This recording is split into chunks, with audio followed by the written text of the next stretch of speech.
All right, thanks everyone. Since we're going to talk about conditional language models, I thought we would start by reviewing unconditional language models. So this is what Phil talked to you guys about, I guess, last week. The idea behind unconditional language models, of course, is we want to define a probability distribution over strings in some vocabulary. The set of possible strings is sigma star, if sigma is your vocabulary, where star is the Kleene star operator. A language model is any function that is a probability distribution, so sum to 1 is greater than or equal to 0. Usually, though, and what you saw in the lecture 2 weeks ago is we use the chain rule to decompose the probability of a sequence into the probability of generating one word at a time from start to finish. So we have ordered sequences. We start at the left and proceed through them. And this is nice because it reduces this problem where the support of the distribution is something in this infinitely large space, sigma star, to the task of predicting one element out of a vocabulary conditional on a bunch of stuff that's happened in the past. So at least we've sort of reduced the size of the space of things that we're generating. So this is very convenient. So we're going to today, we can use RNNs or LSTMs or groups or whatever your favorite architecture is to model these things. This is going to be the graphical notation that I work with today. So we've got these circles representing word tokens. Squares are going to be vectors, and we are going to be, things that impinge on a cell or indicate there's a data dependence here. So the word embedding of W1 is that boldface W1 there. Just so we're all on the same page. All right, so a conditional language model is just a really, really small change to this. So we're going to now assign probabilities to sequences of words given some conditioning context.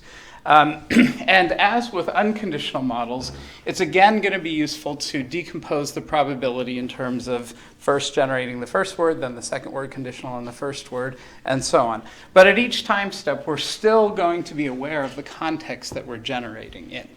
And so we want to basically define a function that gives us a probability distribution over the next word, given the history of previously generated words and the conditioning context. So we're going to need to adapt that architecture we saw on the previous slide to take into account some representation of whatever it is we want to condition on. So what kinds of things can we do with this? Well, this is just a few things that I wrote down in a couple of minutes that have been done, and which should give you a flavor for just how flexible this idea is. So on the left, we've got our input, our context, X, and on the right, we've got the text we're going to generate. And so we can do things like imagine that X is a representation of an author, maybe Shakespeare or Donald Trump, and on the right is the kind of text that they generate. And so we define a probability distribution over, is this something that is more likely that, say, Shakespeare would say, or is it going to look more like something that Donald Trump would say? And of course, if we've got these language models, we can also generate from them. So we could sample what is something that that the model thinks would have been generated by them. We can also do things like translation. So we could have input sentences in French or English, and we could have the probability of their translation into another language. Now, for translation, probability is actually a really useful thing to do because there are many ways to translate any sentence. Even a single word often has many different translations. Probability gives us a way to account very naturally for that optionality. Whereas, sort of at first we might think, well, translation is kind of a deterministic function, but probability really works quite nicely here. We can also take an image as input, so some representation of an image, and we can generate a description of that image. And that's also another problem where probability is a very natural fit. There are many ways you might describe an image, you might attend to different things. We can think about documents and summarization as other applications. And we can also think later about things like question answering, actually, as a kind of sequence-to-sequence modeling problem, or conditional language modeling, where there we might condition on not just the question, but some document or knowledge base that contains the answer. And then we learn a model that learns to query that. So one thing I want you to note is there isn't for every input, there can be many different kinds of outputs. So when you're designing your model, you don't just sort of say, well, what can I do to, say, documents or TED Talks, say, for this class? You can generally produce a lot of different things. And the kinds of data that you're going to need for each of these modeling tasks is also going to obviously depend on what you're trying to do.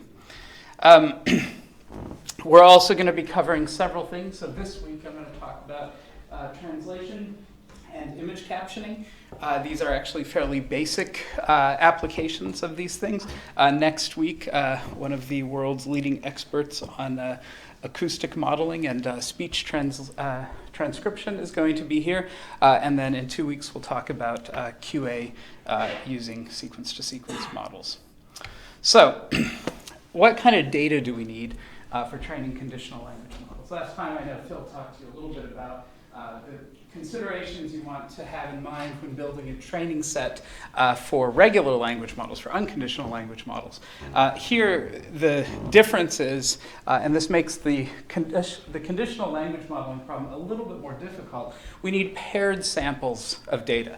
So we need our inputs, whatever they may be, paired with the outputs that we want to produce. So for translation, these will be pairs of translated sentences. Translation's a great problem because people translate stuff all the time, not because I want to have training data, but because we produce translations. Some other tasks, people don't generally produce as much training data. So it can be kind of a trick to acquire this data. So, for example, you can think about, oh, it'd be great, I could learn to, say, build a dialogue system that somebody calls up and talks to when I'm starting a new company and I don't want to have a whole customer service department. Problem is you need 1 million years of customer service data to train your model on, so you're kind of in trouble. But there are relatively large amounts of parallel data of these paired samples for things like translation, summarization, caption generation, and speech recognition. All right, so there are some interesting algorithmic challenges. Mostly in this course, we've been talking about modeling. This is when you are working with big models over massive spaces, like every string in sigma star, finding things like the most probable string or a string that has other properties is a hard search problem. And this is going to be an open question. So we'll talk about a couple of algorithms for searching, for carrying out this argmax operation. But this is an open area of research. So for those of you who are sort of algorithmically minded, this is an interesting area to think in. And finally, a word about evaluation. As with regular language models, unconditional language models, we want to evaluate to know whether we've got a good model. And because these are language models, they're probability models, we can use probabilistic or information theoretic evaluation quantities to evaluate them, like cross-entropy or perplexity. I'd say that I'm not a big fan of these things for conditional language models. They're actually kind of tricky to implement, not because there's anything particularly tricky about the definition or the algorithm you need, but if you count things a little bit differently or you change how big sigma is, you very quickly get uncomparable quantities. And so if you read a paper and it says, oh, we got a perplexity of 17, and I get to implement something and I get a perplexity of 15, I don't really know if I just changed the pre-processing in some way and that accounts for all of the difference. So it's quite hard to interpret these results. On the other hand, we can do a task-specific evaluation. And so this is basically assuming that for the task you're interested in, somebody has written down an automated evaluation metric for any of the standard tasks, like translation or summarization or question answering. There are standards. In fact, often there are many, many different ones of these things. And then basically what you do is you find the most likely prediction by your conditional language model, and you evaluate it with respect to some reference output that you think the system ought to be producing. And these are really easy to implement. Usually this is download this tool off of a website, and they're okay to interpret.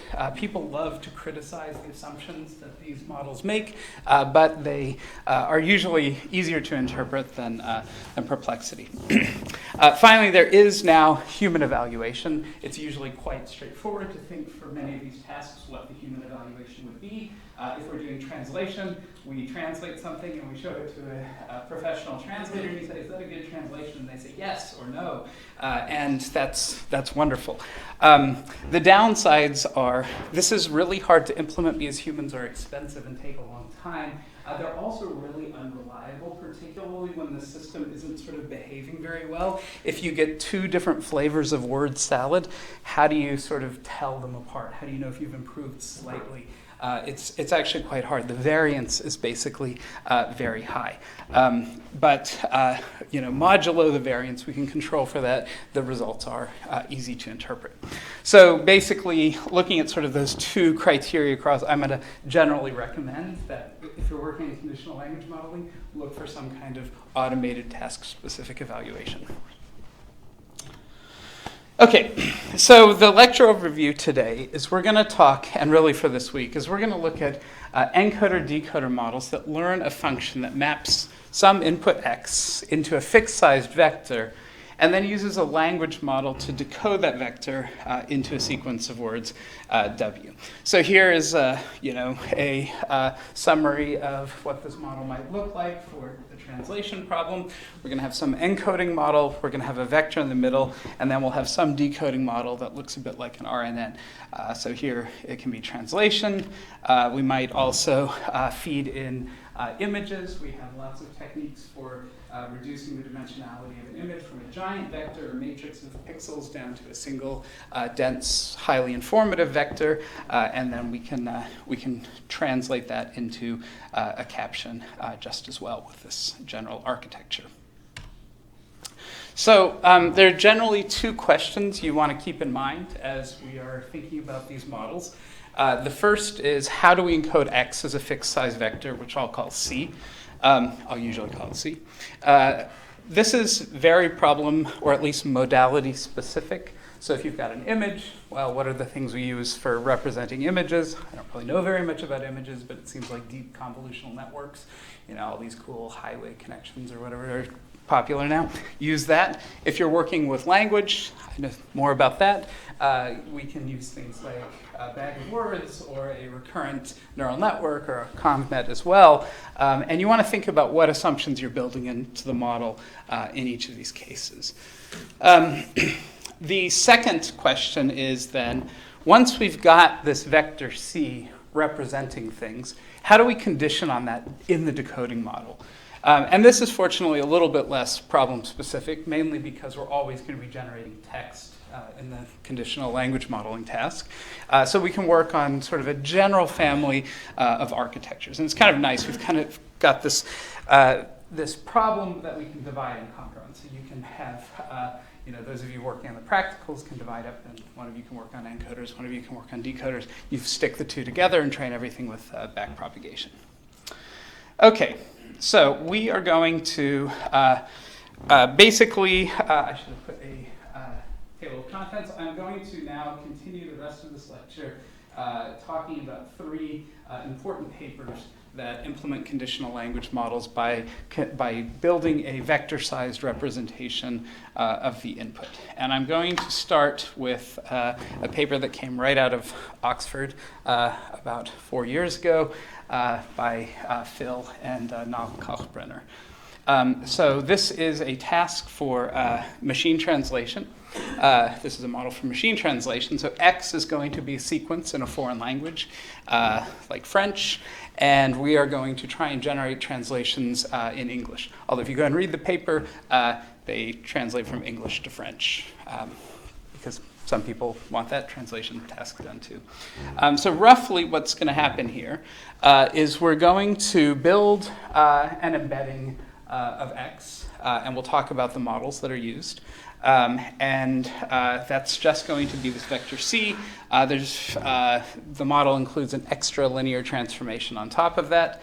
And then there's a recurrent decoder component that basically looks just like a classic simple Elman style recurrent neural network. So we've got a linear, we've got two linear transformations of the previous hidden state and the current input, so the previously generated word that's embedding WT-1.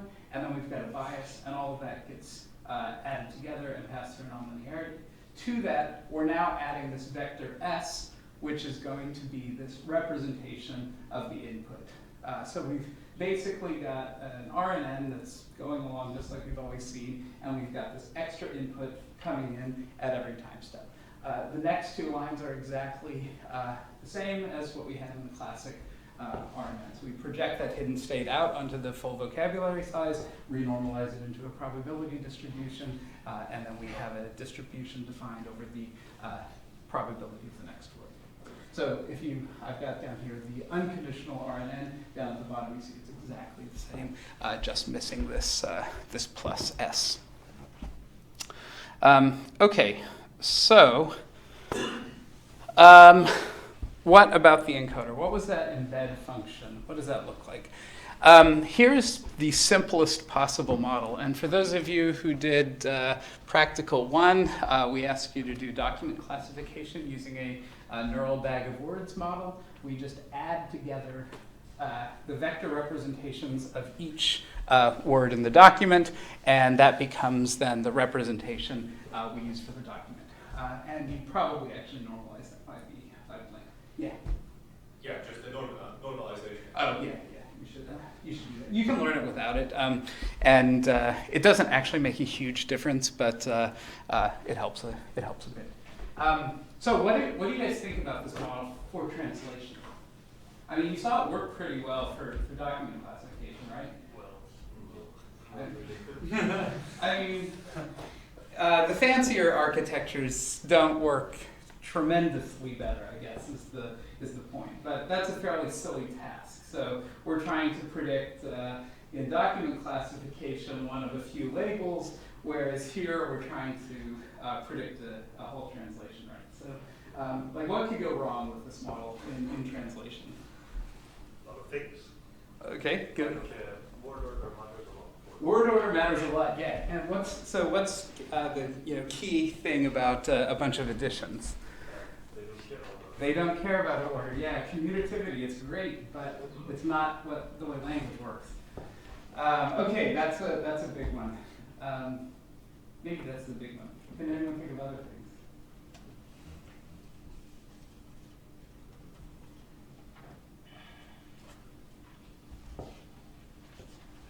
So another one you might think about is, and this is related to word order, but there are multi-word expressions that don't really translate compositionally.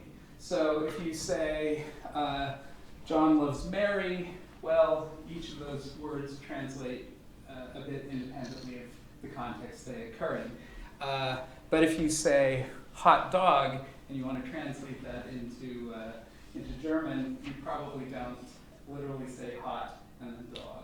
You have to translate that as a unit, and these models are going to have trouble knowing that there are these sort of multi-word units in there. So what are some good things about this model, though? Just quickly, you should be when you design models, you want to think. You've always got to have tensions. We never have models that are as expressive as we want, and we have to make sacrifices. So what does this model do that you'd like? fast you're talking about. It's fast, yes, exactly. And that matters. If you want to run this on a phone, maybe that's okay. Anything else? What about amount of data you need to train this model versus maybe another model?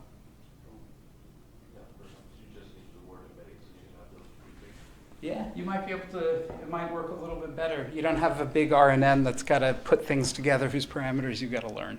So there could be some upshots of this.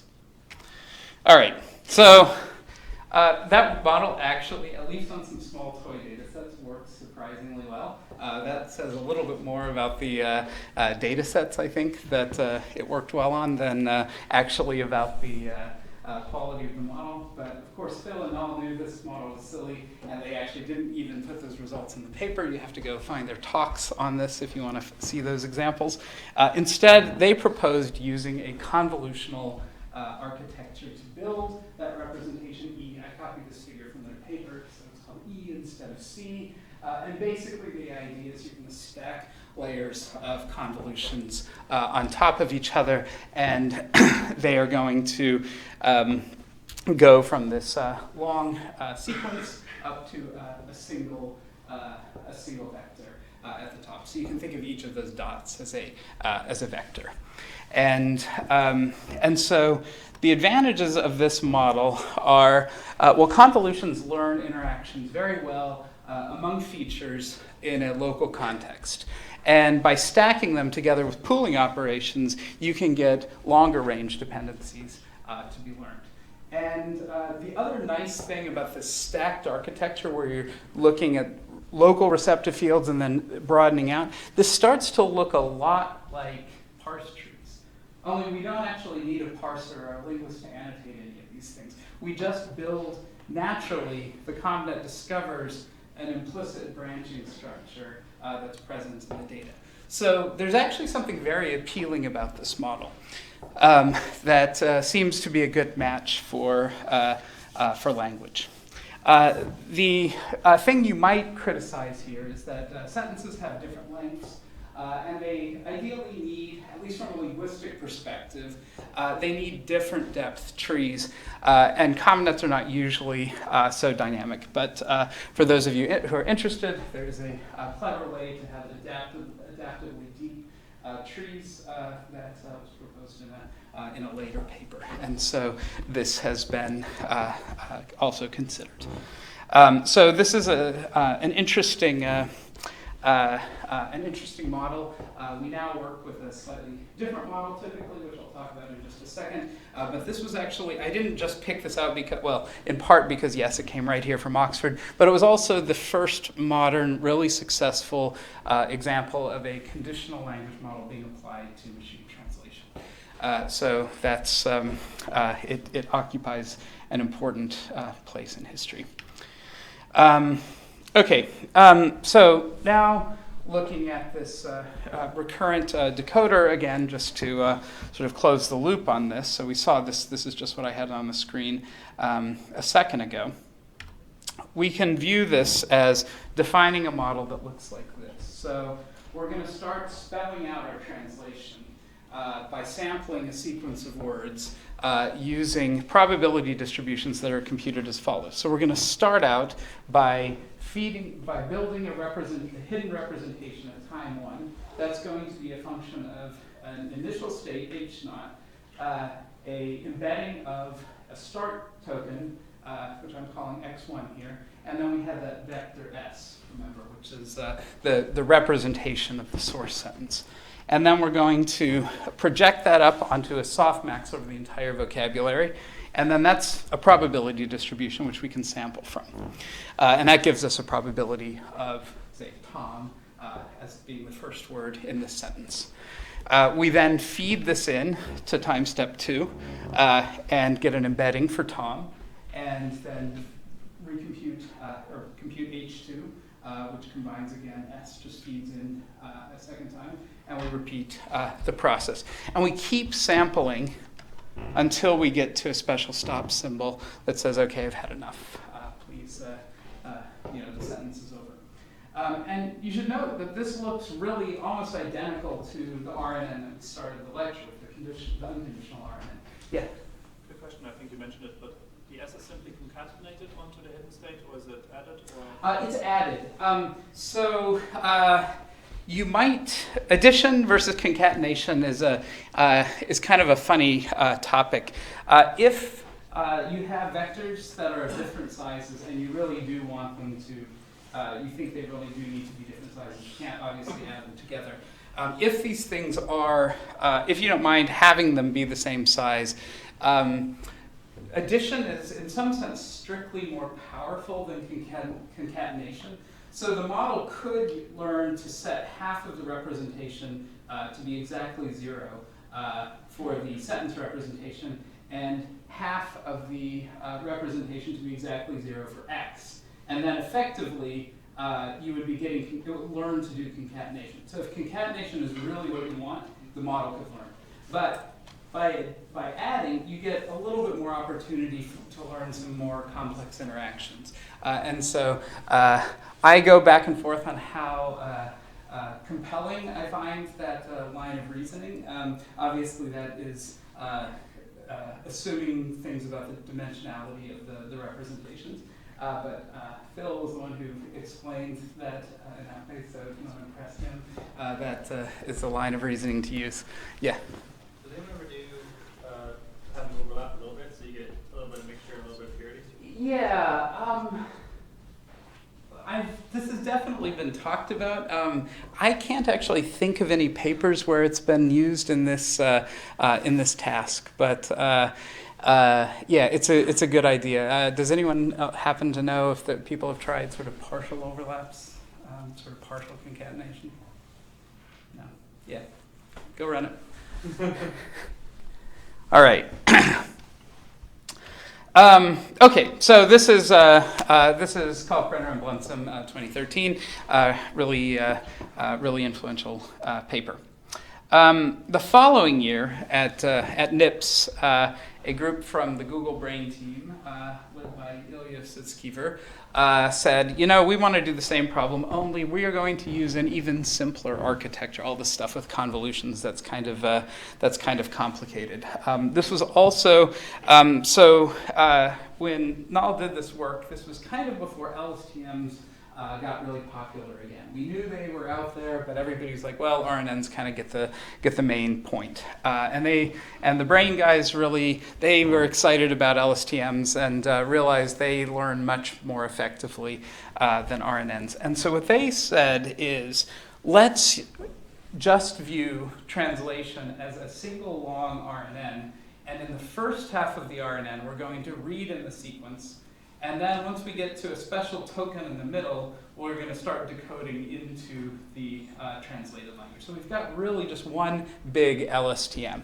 And I've written out this to kind of have a parallel structure to the previous slide, where we read in the LSTM recursively. So we read X in one letter at a time. That's the XI. And at the end, we can think about the encoding of that sequence X that we've read as the hidden state of the LSTM at time L, where L is just the length of the input sequence. So does everybody see what I've done there? So C and H, that's the memory cell, and the hidden unit defined by the LSTM. So then the decoder part, which is actually just the same LSTM, it just starts where the other sequence ended off. And it starts by saying that now the special symbol W0 is the start of sentence symbol. And we're going to feed that in recursively and sample one translated word, one after the other. And our initial state is going to be the thing that we ended up with. So you can think about this as either just one big long LSTM or two LSTMs. And depending on, you can get maybe slightly better performance if you have completely different parameters for the decoding LSTM as the encoding one. They actually did all of their work with a single set of parameters. And as is typical with LSTM language models, at this point, we get a hidden vector out for the current time step, and we now just project that out onto the vocabulary, exponentiate, and renormalize into a probability distribution that is just as we've done in any other application. And that's everything. So they tried this. So sort of schematically what this looks like. We're going to read in this sequence of German words here, one at a time, into our LSTM. The difference is we're now, where we normally in a language model predict something at every time step, here we're not predicting anything while we're reading the first sequence in. At the end, we're left with C, this context representation, which in this case is actually C, H. We're going to feed that in to, we're now going to start decoding. We're going to start by feeding in a special start state. And we're going to now decode the hidden state that's produced at every cell and sample a translation. Now we get beginnings are difficult. We keep doing that until we get to a stop symbol.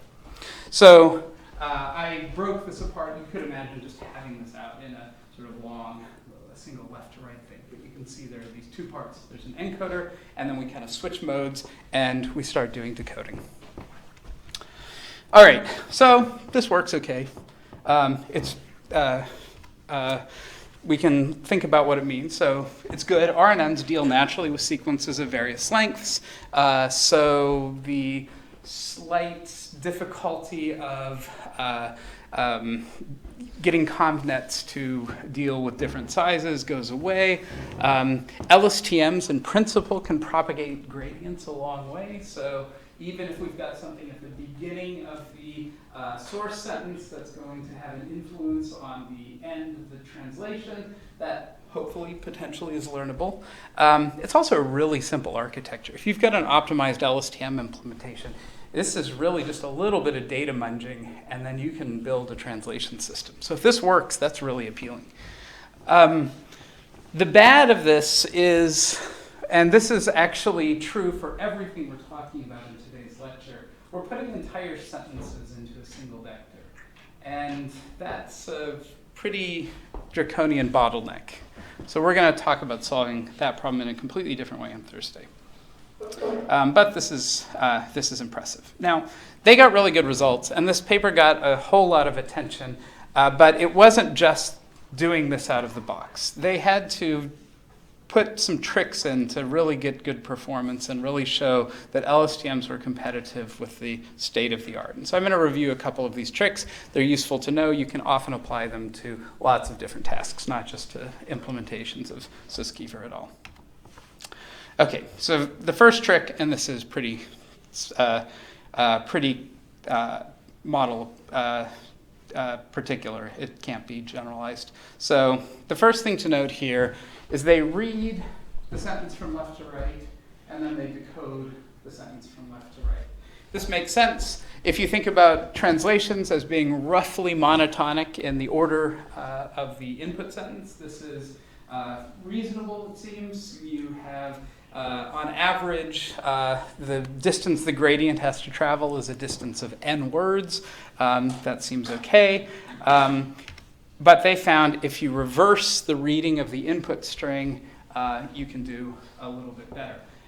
The interesting thing is the average distance between words, assuming monotonic relative order, is still n, right? So at the very end of the sequence is going to be very far from up there, so that's going to be close to 2n. But things near this left-hand side, as I've drawn it on this figure, are going to be close to constant distance apart. So this is sort of surprising, but it seems that the learner has an easier time if there are some gradients that have to flow a short distance. That gives the model a bit of an anchor from which to learn these more difficult, longer range dependencies. And so just by reading the input sequence backwards, they got an improvement of 4 blue. And blue is a translation metric. Between 1 and 100, it's a percentage. And an improvement of 4 is a lot. Those of us who have worked on translation can work for years and not get an improvement of 4 blue. So that was very, very crucial to getting this to work. The second thing that they did, which is very applicable to a whole lot of different kinds of models, is using an ensemble of J independently trained models. And the idea here is you train, you just run from different random starting points the optimizer on the same set of training data, and you then have all j of these models running in parallel, generating data translations in parallel. And the only difference is right before you go to your softmax, you average these unnormalized probability vectors and then do the softmax over that averaged logit vector. And that gives you, just with 2 models, you improve the, you go up by 3 blue, and with an ensemble of 5 models, you go to 4.5. And this adds on top of that reversed thing. So we've improved, 8.5 blue over the sort of standards direct baseline. So again, this is a really heavyweight thing to do. People have now started a good trick to kind of approximate an ensemble of models is just save your model at various times as it's getting near to convergence and use those different saved points as your ensemble. And this isn't maybe quite as effective, but it still gives you most of the benefit. So ensembling is just one of these tricks. This isn't a neural network trick, in fact. This is something you should always do if you care about held accuracy. It's a great way of reducing the variance in your trained models. So this always works. Okay. The last trick involved decoding. I'll say just a little bit about decoding. I like algorithms. So in general, we want to find the most probable output sequence given the input. This is called the map decoding objective. There are other decoding objectives, some of which are even cooler, but we'll just talk about this one. This involves solving this argmax, which if we write out we can change it to the second form. That's just the definition. This is our model definition here, and then taking the log. This is fine. The problem is this is a really hard problem, and then we therefore approximate it with a greedy search. So what we're going to do is we're going to find the first word. We're going to argmax, and all we've got to do is argmax over the vocabulary. Since we've had to do that big softmax, we're doing something for everything in the vocabulary anyway. That's easy. And then we assume that was right. And then we go on to the second problem, the second word, assuming that first word is right. And we just do this until we sample the end of sentence thing. So this is obviously trivially easy to implement, but it's not very good. And actually while writing this up, I realized this isn't just a hard problem. This is generally undecidable because RNNs can basically go on forever. And so it's a really, really hard problem. Okay, so a slightly better approximation to this undecidable problem is to use a beam search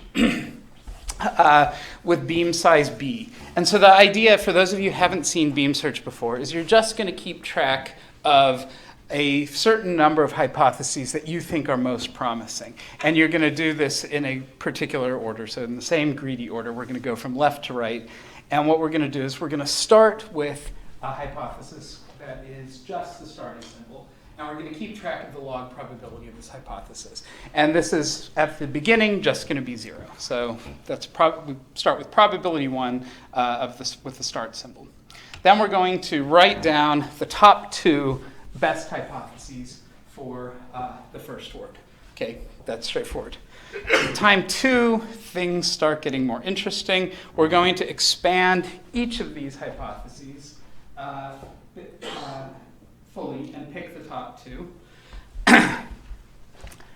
And then we're going to let them fight amongst themselves, and we're going to pick the top 2 out of those. And so at this point, although in general we would be expanding this tree limitlessly, it would grow exponentially, we basically don't, we always keep it from expanding too much. So the intuition behind the name beam search is it's like a flashlight, and you've got this massive world you'd like to explore, and instead you're just looking with your flashlight and you see some promising parts of the surface just outside of your beam, and so you follow them. And if you get a bigger, more powerful flashlight, you see a little bit more, but you're not guaranteed to explore and find the optimum. But it's better than just taking sort of greedily optimal steps. And so we replace this, and then at the end, we have still two things on the stack, and we look at the best one, and we follow the pointers back, and that gives us our translation. So here we can see that this made-up model says, "I drink beer," as a translation of this. Okay, so beam search. If you add like 12 versus 1, you get about 1 blue point. Back in the old days, people would write papers about 1 blue point. In this paper, it seemed like a slightly disappointing result. The other thing that's actually really surprising is just how little it helped. So there's actually an open question about whether that greedy search is making errors at all. And we don't really know. So the problem with beam search and greedy search is we have no idea how far from the optimum we are. And we don't get a certificate of optimality or anything like that. And there's been some sort of more exotic techniques for decoding based on randomization that do suggest we're making a lot of search errors. And when you do that, you get much better model scores and better blue scores. But this is still, it seems like beam search isn't the way, that's not leading us there. We need to rethink about the decoding problem if we really want to improve things. Yeah? Wait, sorry, I thought the default approach was to sample from the softmax rather than take the maximum at each step. So sampling is, I'd say, not terribly common. I don't know. I think it's certainly not uncommon, but I'd say most of, if you download sort of the standard toolkits that are out there, their default behavior will be beam or greedy. Yeah. Yeah. But so that actually sampling is something worth mentioning here. It was written on the slide at the beginning. So you can sample perfectly, what's called perfectly, from these models in that you draw perfectly uncorrelated samples. So you don't have to use a Monte Carlo sampling algorithm where you get correlations between subsequent samples.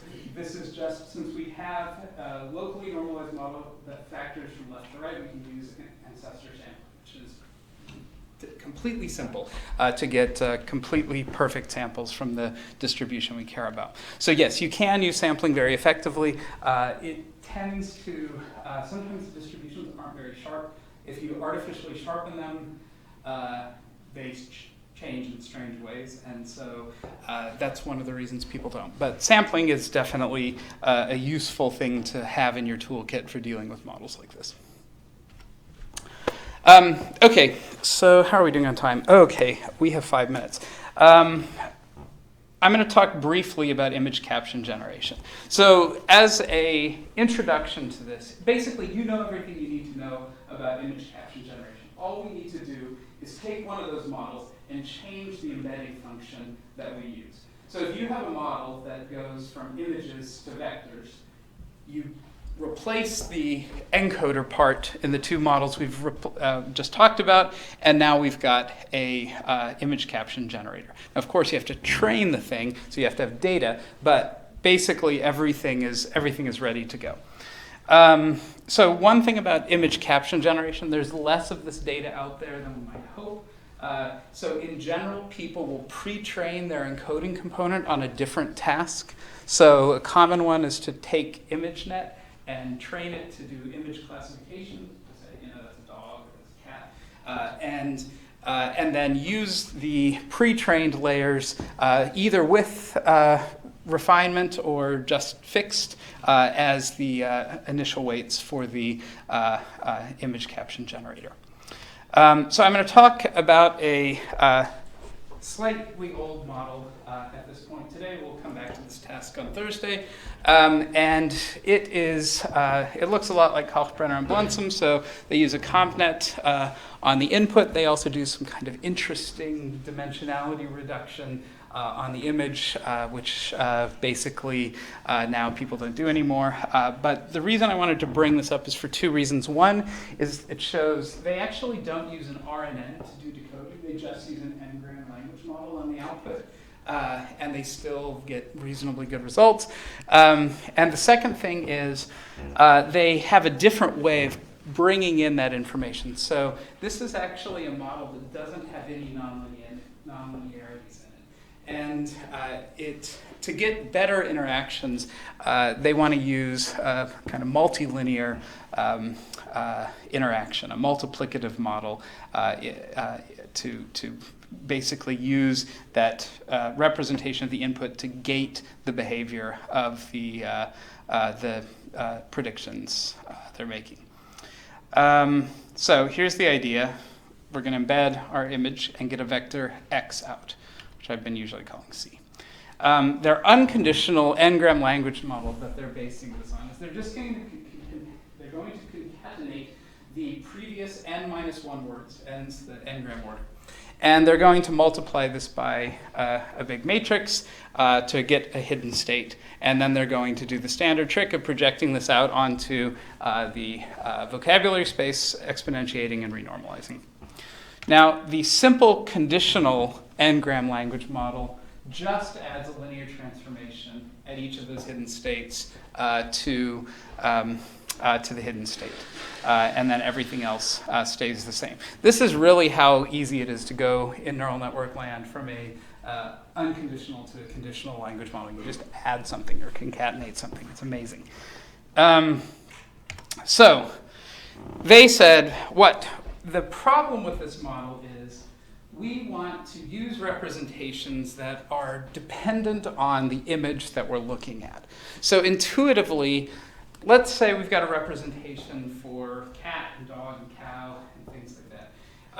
In a standard language model, those things are all probably going to be somewhat close together because they have similar semantic and syntactic properties.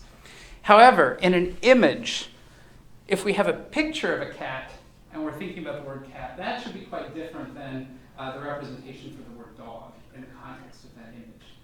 And so we want to introduce an interaction into this model. So using Einstein notation here, the way we computed the representation for the word W is we're going to, the ith component of the W vector is going to be the ith row of matrix R at the Wth column. They want to say what we really have is a tensor, an order 3 tensor that's going to mediate between the word and the representation of the input x. And so we're going to sum over all of these j's. So for those of you who haven't seen Einstein notation, you should look it up. This is not the way they wrote it in the paper. Their notation is impenetrable. So the problem with this, how big is this tensor? That tensor is massive. We already have enough trouble with our word embedding models. And so this just is a non-starter. And so what they decide to do, oops, sorry, I screwed that up. What they decide to do instead is factorize this tensor in terms of a couple of additional matrices. And so first what they're going to do is they're going to build a representation of W in terms of these two matrices, U and V, and replace that to compute this, this vector R. And then they're going to compute a vector H, which is going to be a product that includes the R thing, which is just the effect of the lexical choice, as well as something that conditions on representation of X. And so effectively what you're doing here is you're multiplying these two, you're gating the representations of your words by this X.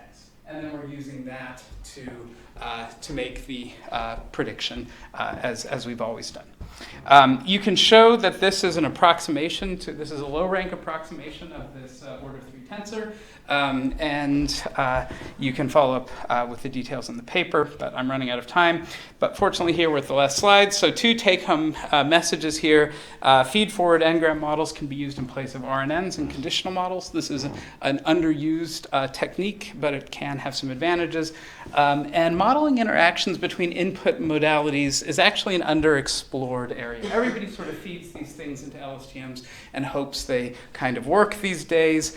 And I think the thing to keep in mind is that although MLP-type models can approximate higher order tensors, multiplicative models appear to make learning interactions easier, and so thinking about other ways of approximating these really big tensors rather than just relying on MLPs can be useful. And Kiros et al. Showed one way. There are a bunch of other ones that are out there. So in our -1 minute, are there questions? Yeah.